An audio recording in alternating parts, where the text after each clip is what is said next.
In this video, I'm going to share 3 really powerful GarageBand for iOS tips that'll help you make better music on your iPad or iPhone. In the first, I'll show you how to bypass GarageBand's 32-track limit using its merge feature. In the second, I'll demo how to easily structure your projects using GarageBand's arrangement track. And in the third tip, I'll show you how to actually create and save your own custom instruments.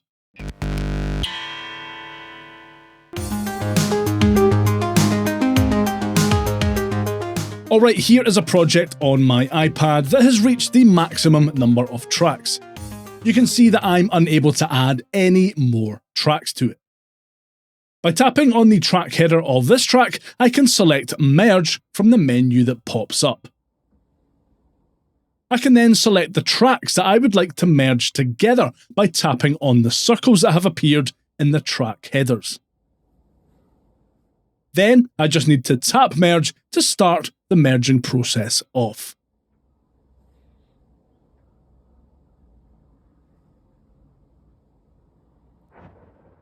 A new copy of the project has been created with the tracks I've chosen to merge replaced by a single audio recorder track. Note that the original pre-merge version of your project will also still be available in the My Songs browser, in case you want to go back to it.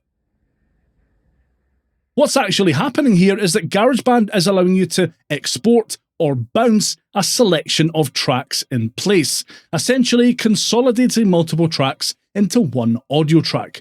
Bear in mind that this means you'll no longer be able to edit things like effects, volume or quantization on the individual tracks that you're merging together. So it's best to finalise any mixing or editing in the tracks you plan to merge before going ahead with this. A really great example of how useful merging can be is when working with multiple drum tracks that you've recorded or programmed yourself.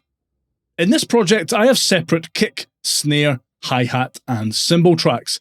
I've applied effects, compression and EQ to each of these tracks separately.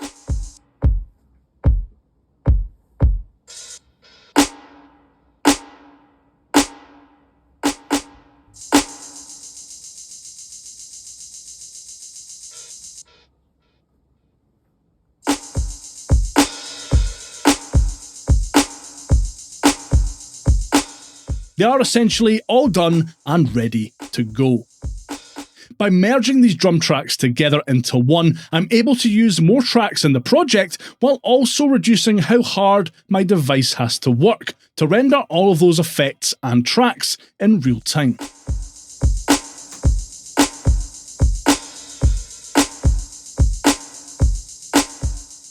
If you're producing a particularly effects-heavy project, there's a good chance you'll run into the dreaded optimizing performance message, where GarageBand will lock up, go through the optimizing process, and then allow you to carry on.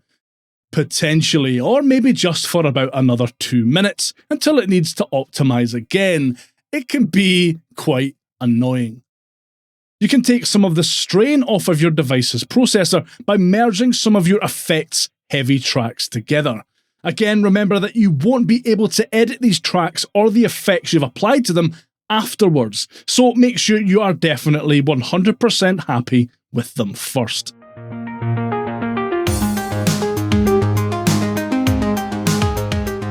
Alright, first off, in your project, you're going to want to tap the Song Section button. It's this wee plus icon in the top corner.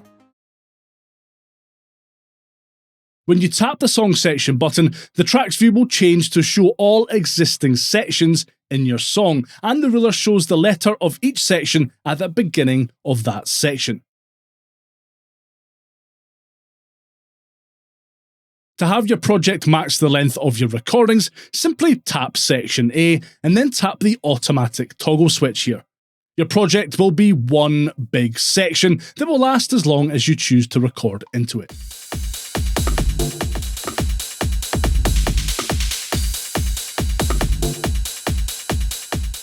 To add separate sections like an intro, verse or chorus etc., open the Song Sections controls and tap Add.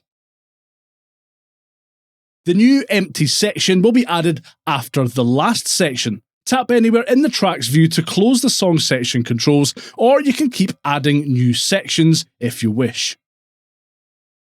To change the length of a section, open the song section controls, then tap the inspector button. Then tap the up or down arrow next to manual to lengthen or shorten the section incrementally by bars.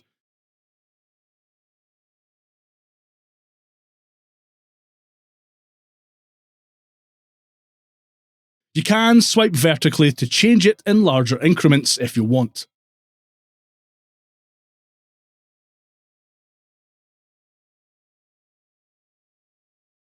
You can also duplicate sections by simply tapping the duplicate option. This is really handy if you have a verse, then a chorus, and want to repeat the verse again. You can just use the duplicate function and you'll have another verse of exactly the same length.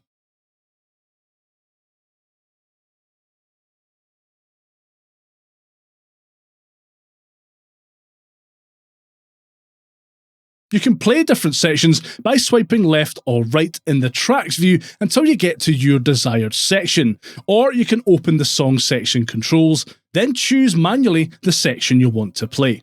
To play all sections in the song one after another, choose all sections.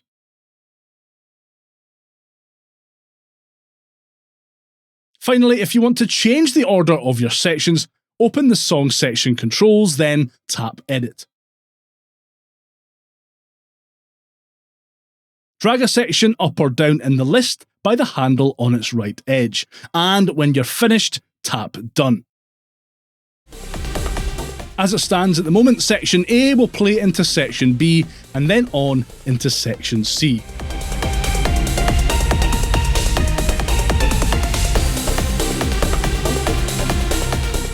If I change the position of Section C to be below Section A, it will play immediately after Section A finishes playing.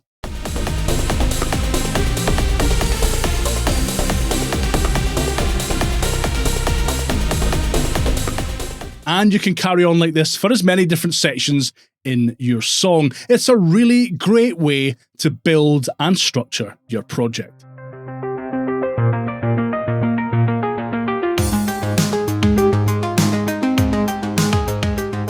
So what we're essentially doing here is taking an existing instrument patch, stripping out or editing all of the plugins and or built-in effects that it has applied to it, tweaking that basic stripped back sound if needed, then adding other plugins or third-party AUV3 apps you may have installed on your iOS device to add to the sound of our new instrument. Then we're going to save it as a custom patch so it can be used in any future projects.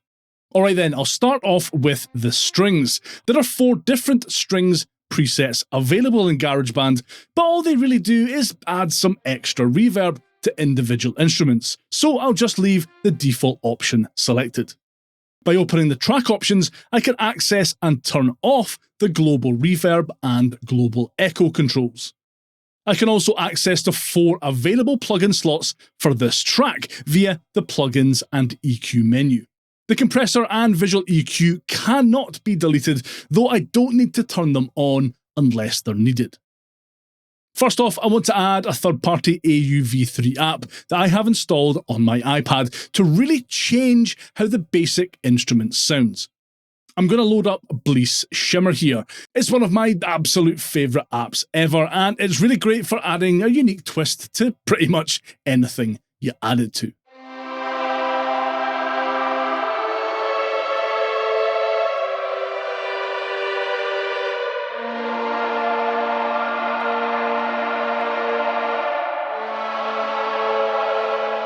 Next, I want to add some additional reverb. Now, GarageBand's stock reverb is okay, but it's maybe a little bit basic.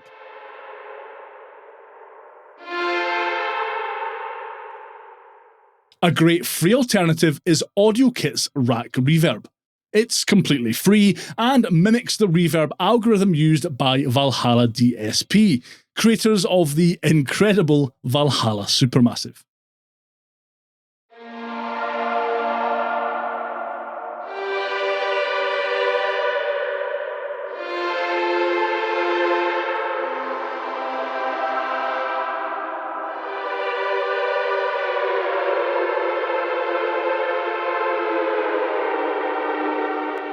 Finally, I want to fill out the sound a little bit, make it feel a little fatter maybe. So I'll throw on a chorus plugin.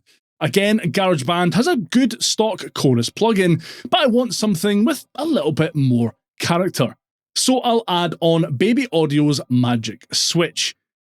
There's nothing much to tweak here, just turn it on and adjust the mix slider, but it does sound awesome.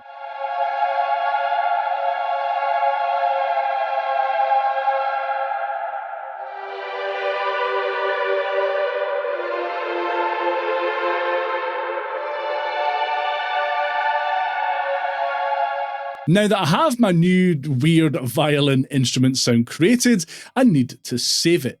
If I tap to open the instrument window, I can tap on Save in the top of the menu. Next, I need to give my instrument patch a name. And that's it, my instrument will now be available for use in the custom submenu of the instrument menu whenever I want to use it.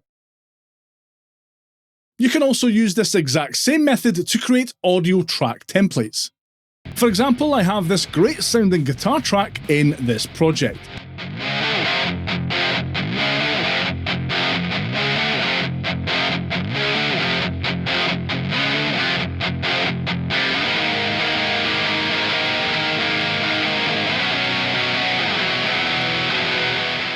If I want to keep the exact setup, settings and plugins for use in other projects, again, I just need to open the menu,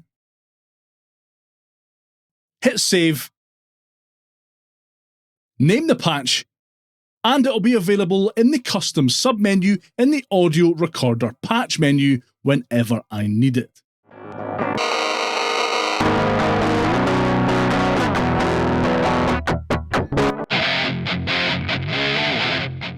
Let me know if you'll be using any of these tips in your own GarageBand projects down in the comments below. And if you found this video helpful, give that like button a good hard slap on your way past. I really appreciate it and it helps more people see this video. But we're not done yet. I've got 10 more GarageBand for iOS tips that you've definitely never seen before right here.